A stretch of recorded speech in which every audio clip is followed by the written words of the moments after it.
Welcome back to the channel. Today we're going to be taking a look at UFC Fight Night Blanchfield versus Barber. What a spectacular fight night. Of course it's in the Apex. Of course Dana White has blessed us with another Apex fight night. Let's just get right into it. First up, Rayan dos Santos versus Alice Ardelin.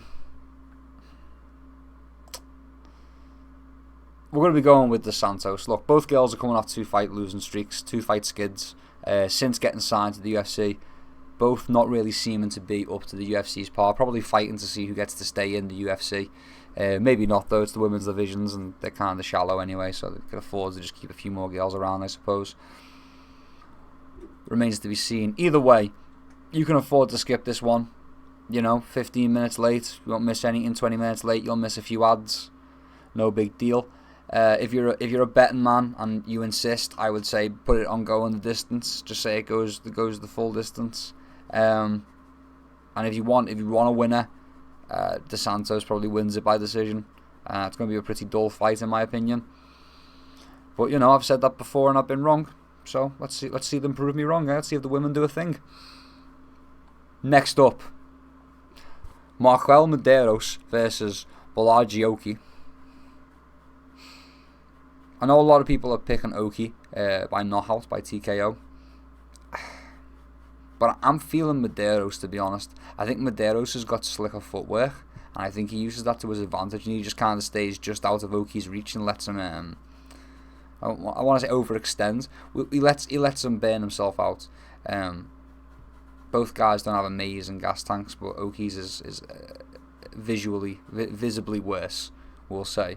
So I could see Medeiros just kind of using his footwork to stay away and kind of buy his time, and then maybe if the opportunity presents itself, he knocks out Oki, TKOs Oki and follows him down maybe. But honestly, I see a Medeiros decision. So yeah, we're going to go with Marquel Medeiros by decision. I think an underdog, slight underdog. So there you go. There's an underdog pick for you there. I think Marquel Medeiros by unanimous decision. Next up, Andreas Gustafsson versus Trevin Giles. Interesting, right? Very interesting. Gustafsson's just been signed off the Contender Series, and he's getting given Trevin Giles. Trevin Giles, who's nearly 40. Well, the UFC must want him to do something big. Maybe get a knockout. I think he's going to manage to do it over Trevin Giles. I think he's going to knock him out. So, yeah. We're going to go with Andreas Gustafsson to knock out Trevin Giles. That's what the UFC wants. That's what the UFC is setting up. Trevin Giles looks like he's going to be cut from the UFC. That's fair enough. He's like 38, 39, almost 40. So, yeah. Sucks to be Trevin Giles. Yeah. Andreas Gustafsson by TKO. Next up, Jordan Levitt versus Kurt Hollabaugh. Unfortunately for Hollabaugh, he's getting the same kind of treatment as Trevin Giles. Maybe he's not going to be cut from the sport if he loses, but Kurt Hollabaugh is getting up in age as well. And he's kind of, I won't want to say a household name, but he's known. It's a recognisable name. He's been around long enough that when you see, oh, there's Kurt Hollabaugh, oh, there's Trevin Giles, you know? Like the recognisable names. You know, people know of them. They know of them. You can't put a name, maybe you can't put a face to the name or what, but people know the name Trevin Giles. People know the name Kurt Hollabaugh. They've been around long enough to have some sort of name value. Even if it is a small name value, it's still a name value. I think that's the point with Gustafsson. It's kind of like relaunched the Gustafsson name, and then with Levitt, you know, he's lost 2 fights, 2 of his last 5, I think. So it's kind of like a relaunching of Gordon Levitt, Jordan Levitt even. So yeah, we'll have to see. Gordon Levitt. Yeah, we're going to go with Levitt by decision. I think there's potential for a submission for Levitt, for Gordon Levitt. I think there's potential. He doesn't even look like Gordon Levitt. Joseph Gordon-Levitt. Yeah, I keep saying Gordon Levitt instead of Jordan Levitt. Because, you know, dyslexia. But yeah, Jordan Levitt by submission. That's what. No, I'm not. I'm picking Jordan Levitt by decision because I don't think he's going to manage to get the submission on Kurt Holloway. I think it gets to a point in the fight where maybe Levitt's on Holloway's back, looking for the submission, and Holloway's just kind of fending it off over and over again, and with transitioning positions, trying to find the perfect sub, and Holloway's just defending and kind of just surviving maybe the latter half of the second round, the latter half of the third round, getting saved by the bell perhaps. But yeah, we're going to go with Levitt by decision. The potential is there for the submission victory. I just don't see it happening over Kurt Holloway. I think he manages to survive and just kind of scramble through and drag himself to the finish. So yeah, we're going to go with Gordon Levitt. We're going to go with Jordan Levitt. We're going to go with Joseph Gordon-Levitt by decision. Next up, Alan Nascimento versus Jafel Filho. We're going with Nascimento. It's kind of a mirror match.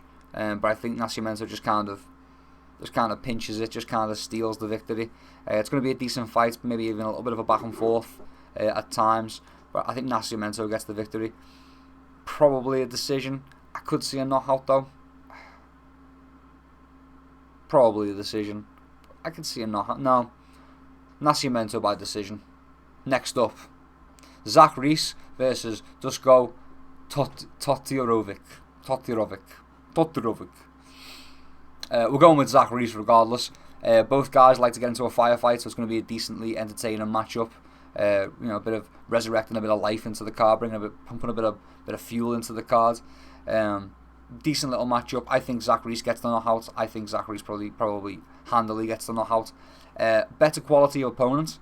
Sure, Zach Reese hasn't really beaten that better quality of opponent, we'll say. But he's fought them and he's gone to decisions with them and whatnot. He's been finished by them as well, I do believe. But yeah, better quality of opponent for Zach Reese. I just think he gets it done. Yeah, I'm thinking Zach Reese by knockout. I think over Todorovic. Next up,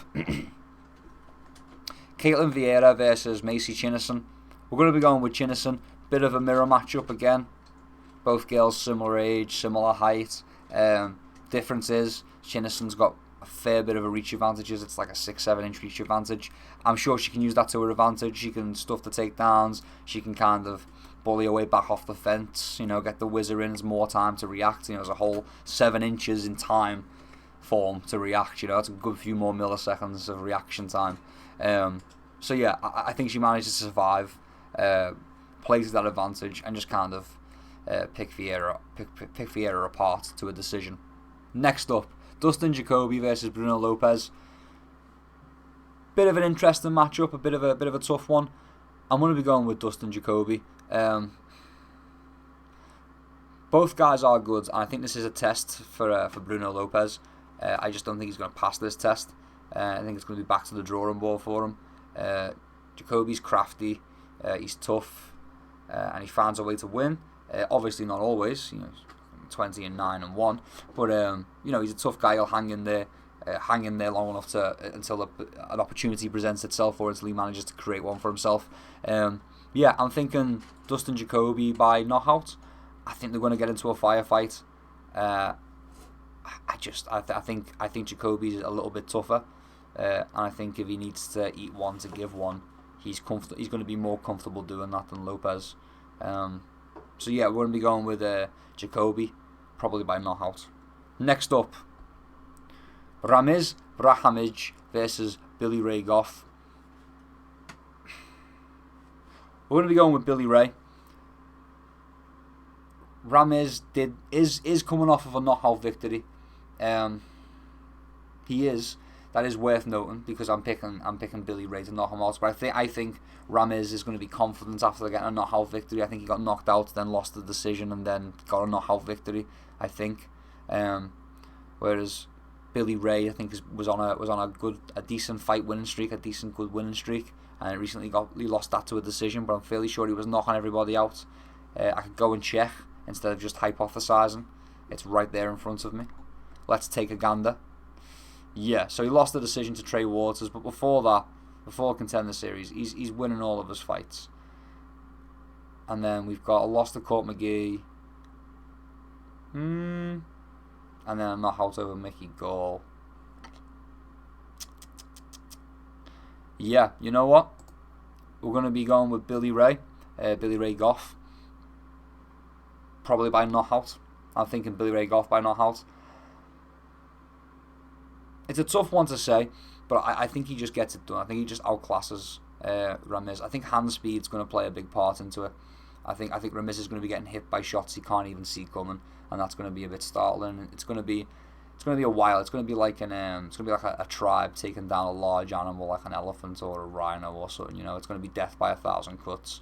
But I think Billy Ray Goff gets the knockout. I think he hits him and just stays on him and eventually puts him down. So yeah, Billy Ray Goff by knockout. On to the next one. Finally, co-main event time. Mateusz Gamrot versus Ludovic Klein. We're going to be going with Gamrot. I want to pick Klein. I really do. I'm a fan of his style and whatnot. I just think Mateusz smothers him in every situation. I just think Gamrot smothers him in every situation. And I think it's going to be more of a situation where Klein's trying to get himself in a position to do something, where Gamrot's just stopping him from doing something the whole fight, you know? It's going to be kind of a smothering affair. I think Mateusz Gamrot's just not going to let Klein... That was for all the ladies out there. I just think Gamrot's not going to let Klein get into his rhythm, get into his groove. I think it's just going to be a one-sided affair. But it is going to be a decision, so, you know, there's plenty of time for Klein to kind of come back. But I don't think so. I don't think so. 3 rounds as well. I think Gamrot kind of runs away with it before Klein has a chance to kind of get his footing and get back into the fight. So yeah, we're going to be going with Gamrot by decision. Probably a pretty boring decision. Probably worth the watch, just for, you know, the division's sake, I suppose. And finally, main event time. Erin Blanchfield versus Macy Barber. It's going to go to a decision. It's going to go to a decision. We all know it does. These girls always go to a decision. Both of them usually go to a decision. Not a lot of finishing potential out of either of them, but that's okay.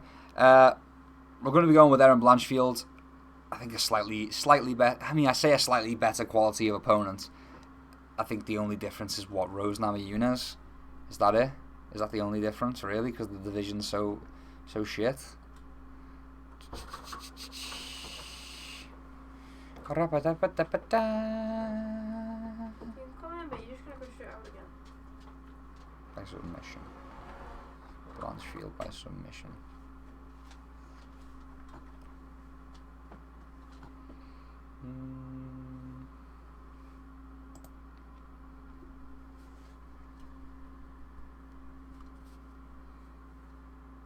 And finally, the main event. Erin Blanchfield versus Macy Barber. Woo! It's going to go to a decision. These girls don't really have a high finish rate alone, and when you put them together, it's not much better. These girls just don't finish fights. They don't finish fights. It's probably going to go to a decision. I'm probably going to pick Erin Blanchfield. I think Erin Blanchfield's got a slightly better submission game. So there is potential for a submission, but it's not going to happen. But I think if anything gets tricky on the stand-up, I think if anything gets particularly dangerous or if she gets hurt or something, there's always that to fall back on. The submission game is better. It's definitely a threat for Macy Barber, the submission game of Erin Blanchfield. So, you know, Macy Barber's going to want to try and avoid ending up in some in kind of scrambles and entanglements with Erin Blanchfield, because they're the positions where there's potential for a slight little submission. But I don't think we're going to see much like takedown and setting it up and working towards it. I think it's just going to be more position changing in that sense. So there is potential for a submission, but I just don't think it's going to come. I think it's going to be a mostly standing affair. I think it's going to be very tit for tat. I think Erin Blanchfield, again, because she has the confidence of being able to just kind of sit on her butt, I think. I think with that confidence, she kind of moves forward more. Lands more points, lands more shots, scores more points. I think she manages to get the unanimous decision. It's going to be a pretty dull fight. It's going to kind of end with a fizzle, this card, unfortunately. What can you say? It's an Apex card. It's an Apex Fight Night. Thanks so much, Dana White. Oh, this sport of mine. But if you enjoyed this video, thank you very much for sticking around. I hope you win some money. Until next time, keep your chin down, keep swinging. Peace and love. I'll see you around.